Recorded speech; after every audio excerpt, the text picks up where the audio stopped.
યાત્રાધામ દ્વારકા ખાતે યોજાનારા ફૂલડોલ ઉત્સવ માટે મોટી સંખ્યામાં પદયાત્રીઓ ચાલીને જતા હોય છે, ત્યારે જામ ખંભાળિયાના આરાધના ધામ ખાતે જિલ્લા પોલીસ દ્વારા સેવા કેમ્પનું આયોજન કરવામાં આવ્યું। જિલ્લા પોલીસ વડા જયરાજસિંહ વાળાના વરદ હસ્તે વિવિધ સેવાઓ સાથેનો કેમ્પ ખુલ્લો મૂકવામાં આવ્યો। મોટી સંખ્યામાં પદયાત્રીઓએ જમવા સહિતનો લાભ લીધો હતો, ત્યારે એસપી ડીવાયએસપીએ પણ શ્રદ્ધાળુઓ સાથે ભોજન લીધું હતું। સાથે જ કેમ્પમાં વિવિધ સુવિધાઓ અને માર્ગદર્શન પણ આપ્યું હતું।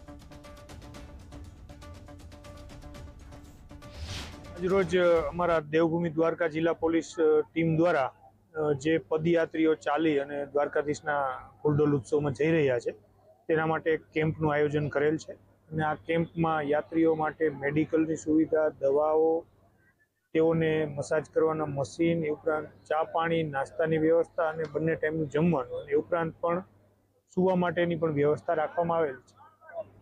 તો વાહન ચાલકોને અમારો એ મેસેજ છે કે આ અઠવાડિયા દરમિયાન તમારું વાહન ખૂબ જ ધીમી સ્પીડમાં 40થી નીચે ચલાવો અને આજુબાજુમાં જે યાત્રિકો પગે ચાલીને જઈ રહ્યા છે એ બાબતે